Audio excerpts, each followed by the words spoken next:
എല്ലാവർക്കും നമസ്കാരം. ശരത് സാറാണ്. നിങ്ങൾക്ക് ആവശ്യമായിട്ടുള്ള വളരെ പ്രാധാന്യാർഹിതമായ വീഡിയോസ് എല്ലാം തന്നെ പ്രൊവൈഡ് ചെയ്തുകൊണ്ടിരിക്കുകയാണ്. ഓൾറെഡി പ്രൊവൈഡ് ചെയ്ത വീഡിയോസ് എല്ലാം എല്ലാവരും കണ്ട് നല്ല രീതിയിൽ പഠിക്കുന്നു എന്ന് വിശ്വസിക്കുന്നു. സോ ഈ ക്ലാസ്സിൽ നമ്മൾ നോക്കാൻ പോകുന്നത് ആദ്യത്തെ ചാപ്റ്റേഴ്സ് എല്ലാവരും ഒരുമാതിരി പഠിക്കും. അവസാനത്തെ ചാപ്റ്റേഴ്സിന്റെ അവിടെ വരുമ്പോഴത്തേക്കിനും ഒന്ന് റിവൈസ് ചെയ്യാൻ സമയം കിട്ടാത്തൊരവസ്ഥ പലപ്പോഴും ഈ പ്രിപ്പറേഷന്റെ ഭാഗമായി എല്ലാവർക്കും സംഭവിക്കാറുണ്ട്. ഓക്കെ, പ്രത്യേകിച്ച് അവസാനത്തെ 2-3 ചാപ്റ്റേഴ്സ്. അപ്പോൾ അവിടുത്തെ ഇക്വേഷൻസ് ഒക്കെ നിങ്ങളെ ഒന്ന് ഓർമ്മിപ്പിക്കുകയാണ് ഈ വീഡിയോയിലൂടെ ഞാൻ ചെയ്യുന്നത്. അപ്പോൾ ആ ഒരു ചാപ്റ്റർ ഒന്ന് റിവൈസ് ചെയ്യുന്നതിന്റെ ഭാഗമായി അവിടുത്തെ ഇക്വേഷൻസ് എല്ലാം നമ്മൾ നല്ല രീതിയിൽ അറിഞ്ഞിരിക്കണം.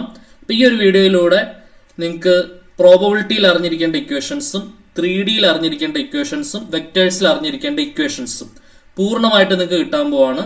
അപ്പോൾ അത് അടിപൊളിയായിട്ട് പഠിച്ചേക്കണം. പെട്ടെന്ന് ഒരു 10 മിനിറ്റിനുള്ളിൽ ഈ 3 ചാപ്റ്റേഴ്സിലെ എല്ലാ ഫോർമുലാസും നിങ്ങൾ അടിപൊളിയായിട്ട് പഠിക്കും. ശ്രദ്ധിച്ച് കണ്ടു പഠിക്കുക കേട്ടോ, ശ്രദ്ധിച്ചിരിക്കണേ. അപ്പൊ ആദ്യമേ തന്നെ 3Dയിലേക്ക് കയറുവാണ്. തീർച്ചയായിട്ടും ആദ്യം തന്നെ ലൈനിന്റെ വെക്ടർ ഇക്വേഷൻ എന്താണ്? Vector r is equal to vector a plus lambda into vector b. Okay, അതിനുശേഷം ലൈനിന്റെ കാർട്ടീഷ്യൻ ഇക്വേഷൻ എന്താണ്? ലൈനിന്റെ Cartesian equation x minus x one by a is equal to y minus y one by b is equal to z minus Z one by c. അവിടെ a b c എന്ന് പറയുന്ന ലൈനിന്റെ direction ratios ആണ്. x1 y1 z1 എന്ന് പറയുന്നത് point on the line ആണ്. Okay, ഇനി 2 പോയിന്റ്സിലൂടെ പാസ് ചെയ്യുന്ന ലൈനിന്റെ വെക്ടർ ഇക്വേഷൻ ആണെങ്കിൽ vector a plus lambda into vector b minus vector a. 2 പോയിന്റിലൂടെ പാസ് ചെയ്യുന്ന ലൈനിന്റെ കാർട്ടീഷ്യൻ ഇക്വേഷൻ ഇതാണ്. X minus x one by x two minus x one is equal to y minus y one by y two minus y one is equal to z minus Z one by z to minus Z one. ഇനി ഏറ്റവും important ആയിട്ട് പഠിച്ചിരിക്കേണ്ട equation distance between 2 skew lines. ഇത് very very important ആണ്, ഉറപ്പായിട്ടും പരീക്ഷയ്ക്ക് ചോദിക്കുന്നതാണ്. ഇതിന്റെ പ്രോബ്ലംസ് നമ്മൾ ചെയ്തതാണ്. Shortest distance is equal to modulus of a2 minus a1 dot to b1 cross b2 by modulus of b1 cross b2. ഈ ഇക്വേഷൻ അടിപൊളിയായിട്ട് പഠിച്ചു വെക്കുക. ഓക്കെ, ക്ലിയർ ആണെന്ന് വിചാരിക്കുന്നു. പിന്നെ എക്സ്ട്രാ നമ്മൾ ഇവിടെ നിന്ന് അറിഞ്ഞിരിക്കേണ്ട 1-2 ഇക്വേഷൻസ് എന്ന് പറയുന്നത്, ഒന്ന് തീർച്ചയായിട്ടും നമ്മൾ അറിഞ്ഞിരിക്കേണ്ട ഒരു ഇക്വേഷൻ 2 ലൈൻസിന്റെ vector equation vector r is equal to vector a one plus lambda b വണ്ണും vector r is equal to vector a two plus mu b two ആണെന്ന് ഇരിക്കട്ടെ. ഇത് 2 ലൈൻസിന്റെ വെക്ടർ ഇക്വേഷൻസ് ആണ്. അങ്ങനെയാണെങ്കിൽ ഈ 2 ലൈൻസിനിടയിലുള്ള ആംഗിൾ എന്താണ്? ആംഗിൾ ബിറ്റ്വീൻ ലൈൻസ് എന്ന് പറയുന്നത് ഇത് ഇമ്പോർട്ടന്റ് ആണ്. b1 dot two b2 divided by എന്തുവരും? ആദ്യമേ നമ്മൾ ചെയ്യേണ്ടത് b1 ഡോട്ട് ടു b2 ആണ്. Modulus of b1 into modulus of b2. അപ്പൊ നമ്മളെ ആംഗിൾ ബിറ്റ്വീൻ ലൈൻസ് കണ്ടുപിടിക്കുമ്പോൾ ഈ b1ന്റെയും b2ന്റെയും സഹായം മാത്രമേ നമ്മൾ എടുക്കേണ്ടി വരുന്നുള്ളൂ. ഓക്കെ, അപ്പൊ അത് കറക്റ്റ് ആയിട്ട് പഠിച്ചു വെച്ചോണം. ആംഗിൾ ബിറ്റ്വീൻ 2 വെക്ടേഴ്സ് നമ്മൾ ഓൾറെഡി പഠിച്ചിട്ടുണ്ട്. എക്കും ബിക്കും ഇടയിലുള്ള ആംഗിൾ എന്താണ്? A dot b by mod a mod b ആണ്. Cos theta is equal to എന്ത് ഈക്വൽ ടു ആണ്? Cos theta is equal to ആണ് കേട്ടോ. This is equal to cos theta ആണ്. അവിടുന്ന് തീറ്റ എന്ന് പറയുന്നത് എന്താണ്?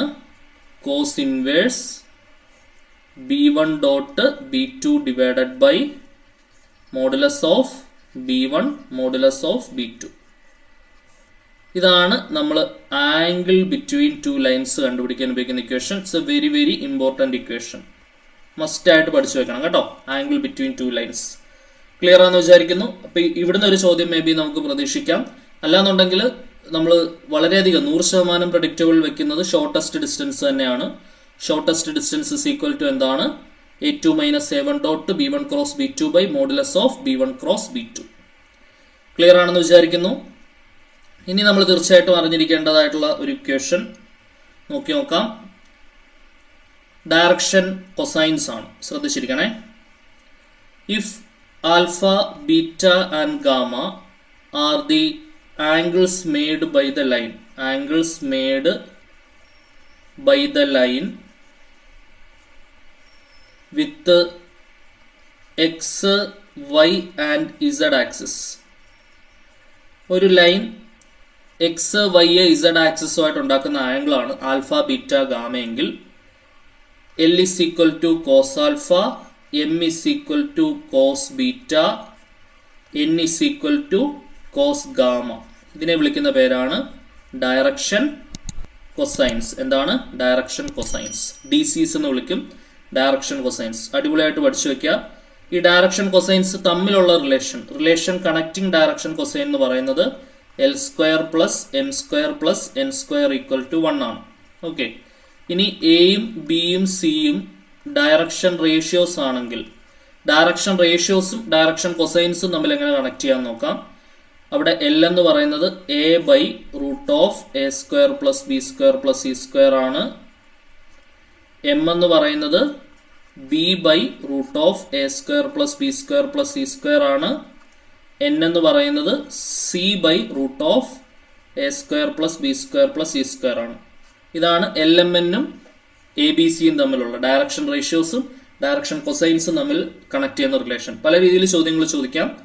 ആൽഫയും ബീറ്റയും ഗാമയും തന്നിട്ട് നമ്മളോട് ഡയറക്ഷൻ കൊസൈൻ കണ്ടുപിടിക്കാൻ പറഞ്ഞാൽ cos alpha, cos beta, cos gamma ഉപയോഗിച്ചാൽ മതി.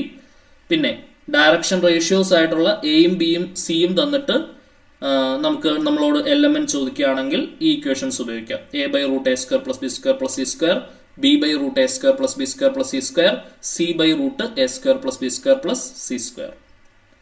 ഓക്കെ ആണെന്ന് വിചാരിക്കുന്നു. ക്ലിയർ അല്ലേ? യെസ്. ഇനി അടുത്തത് പ്രോബബിലിറ്റിയിൽ നിന്ന് തീർച്ചയായിട്ടും അറിഞ്ഞിരിക്കേണ്ട equations. Probability of an event A എന്ന് പറയുന്നത് എന്താണ് എന്നുള്ളതാണ്. Probability of an event A എന്ന് പറയുന്നത് എന്താണ്? Probability number of favourable cases by total number of cases അല്ലേ? അതാണ് N/A/N/S. Probability of A complement 1 minus probability of A ആണ്. അടിപൊളിയായിട്ട് പഠിച്ചു വയ്ക്കുക.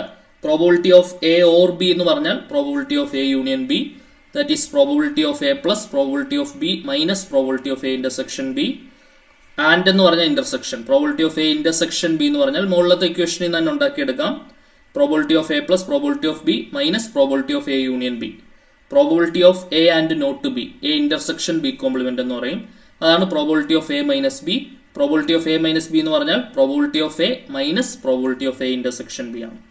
Probability of not A and not B. Not A എന്ന് പറഞ്ഞാൽ എ കോംപ്ലിമെന്റ്, ആൻഡ് എന്ന് പറഞ്ഞാൽ ഇന്റർസെക്ഷൻ, നോട്ട് ബി എന്ന് പറഞ്ഞാൽ ബി കോംപ്ലിമെന്റ്. ഡിമോർഗൻസ് ലോ പ്രകാരം A complement intersection B complement എന്ന് പറഞ്ഞാൽ A union B whole complement ആണ്. A union B whole complement എന്ന് പറഞ്ഞാൽ എന്താണ്? 1 minus probability of A union B എന്നാണ്. ഓക്കെ, അതാണ് ഈ 1 minus probability of A union B വന്നത്. Probability of not A or not B. Not A എന്ന് പറഞ്ഞാൽ എ കോംപ്ലിമെന്റ്, ഓർ എന്ന് പറഞ്ഞാൽ യൂണിയൻ, നോട്ട് ബി എന്ന് പറഞ്ഞാൽ ബി കോംപ്ലിമെന്റ്. ഡിമോർഗൻസ് ലോ പ്രകാരം A complement union B complement എന്ന് പറഞ്ഞാൽ A intersection B whole complement ആണ്. എ ഇന്റർസെക്ഷൻ ബിയുടെ ഹോൾ കോംപ്ലിമെന്റിന്റെ പ്രോബബിലിറ്റി എന്താണ്? 1 minus probability of A intersection B. ഇനി probability of exactly 1 of A and B എന്ന് പറയുന്നത് പ്രോബബിലിറ്റി ഓഫ് എ യൂണിയൻ ബിയിൽ നിന്നും probability of A intersection B കുറച്ചാൽ മതി. ഇപ്പൊ എന്ത് കിട്ടും? Probability of exactly 1 of A and B കിട്ടും. പിന്നെ കണ്ടീഷണൽ പ്രോബബിലിറ്റി നിങ്ങൾക്ക് അറിയാം. If A and B are events such that conditional probability of A and B എന്ന് പറയുന്നത് എന്താണ്? Probability of A given B is equal to probability of A intersection B by probability of B. പിന്നെ Bayes theorem തീർച്ചയായിട്ടും ലോജിക്കലായിട്ട് നിങ്ങൾക്ക് ചെയ്യാൻ അറിയാമെന്ന് വിചാരിക്കുന്നു. അതിന്റെ എല്ലാം പ്രോബബിലിറ്റിയിലെ വളരെ ഇമ്പോർട്ടൻറ്റ് ക്വസ്റ്റ്യൻസ് നമ്മൾ വീഡിയോ ചെയ്തിട്ടുണ്ട്. അത് കറക്റ്റായിട്ട് ഫോളോ ചെയ്ത് പഠിക്കുക. പിന്നെ വെക്ടേഴ്സിൽ നമ്മൾ തീർച്ചയായിട്ടും അറിഞ്ഞിരിക്കേണ്ടത് ഡോട്ട് പ്രോഡക്റ്റും ക്രോസ് പ്രോഡക്റ്റും ആണ്. എ ഡോട്ട് ബി എന്ന് പറഞ്ഞാൽ mod a mod b cos theta, a cross b എന്ന് പറഞ്ഞാൽ mod a mod b sine theta n cap. കിട്ടുന്ന ഉത്തരവും ഒരു വെക്ടർ ആണ് എന്ന് ഓർക്കുക. സ്കെയിലാർ പ്രോഡക്റ്റിൽ കൂടെ കിട്ടുന്ന ഉത്തരം സ്കെയിലാർ ആണ്. 2 വെക്ടേഴ്സ് വന്നിട്ട് ഡോട്ട് എടുക്കാൻ പറഞ്ഞാൽ IJKയുടെ കോയിഫിഷ്യൻസിനെ ഗുണിച്ച് കൂട്ടിയാൽ മതി. A1 A2 plus B1 B2 plus C1 C2. പക്ഷെ 2 വെക്ടേഴ്സ് ഒന്ന് ക്രോസ് എടുക്കാൻ പറഞ്ഞാൽ ഡിറ്റർമിന്റ് മെത്തേഡ് ആണ്. Determinant IJK A1 B1 C1 A2 B2 C2. ഇനി angle between 2 vectors cos theta equal to a dot b by mod a mod b. അത് അടിപൊളിയായിട്ട് ഓർത്ത് വയ്ക്കുക.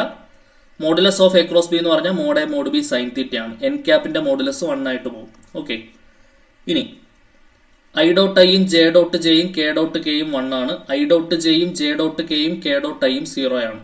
2 വെക്ടേഴ്സ് പെർപെൻഡിക്കുലർ ആണെങ്കിൽ അതിന്റെ ഡോട്ട് പ്രോഡക്റ്റ് 0 ആയിരിക്കും. 2 വെക്ടേഴ്സ് പാരൽ ആണെങ്കിലാണ് ക്രോസ് പ്രോഡക്റ്റ് 0 ആവുന്നത്. Perpendicular ആണ് ഡോട്ട് പ്രോഡക്റ്റ് 0 ആയിരിക്കും. ക്ലിയർ ആണെന്ന് വിചാരിക്കുന്നു. ഇനി വളരെ ഇമ്പോർട്ടന്റ് ആയിട്ടുള്ള സാധനം projection of vector a on vector b എന്തുവാ? A dot b by mod b. ഇനി പിന്നെ അറിഞ്ഞിരിക്കേണ്ട ഇക്വേഷൻ 2 വെക്ടേഴ്സ് പെർപെൻഡിക്കുലർ ആണെങ്കിൽ എ ക്രോസ് ബി എന്ന് പറയുന്നത് 0 ആയിരിക്കും കേട്ടോ. വെക്ടർ രണ്ട് വെക്ടേഴ്സിന് പെർപെൻഡിക്കുലർ ആയിട്ടുള്ള വെക്ടർ കണ്ടുപിടിക്കാൻ പറഞ്ഞാൽ നമ്മൾ എന്ത് കണ്ടുപിടിച്ചാൽ മതി? എ ക്രോസ് ബി കണ്ടുപിടിച്ചാൽ മതി. രണ്ട് വെക്ടേഴ്സ് പാരലൽ ആണെന്ന് പറയുകയാണെങ്കിൽ, രണ്ട് വെക്ടേഴ്സ് പാരലൽ ആണെന്ന് പറയുകയാണെന്നുണ്ടെങ്കിലാണ് എ ക്രോസ് ബി 0 ആവുക. Vector A and vector B parallel ആണെന്ന് പറഞ്ഞാൽ vector A cross vector B 0 ആണെന്ന് കാണിച്ചാൽ മതി. പെർപെൻഡിക്കുലർ ആണെന്ന് പറഞ്ഞാൽ എ ഡോട്ട് ബി 0 ആണെന്ന് കാണിച്ചാൽ മതി. പാരലൽ ആണെന്ന് കാണിക്കണമെങ്കിൽ ഒരു വെക്ടറിന്റെ സ്കെയിലാർ പ്രോഡക്റ്റ് ആണ് മറ്റേ വെക്ടർ എന്ന് കാണിച്ചാലും മതി കേട്ടോ.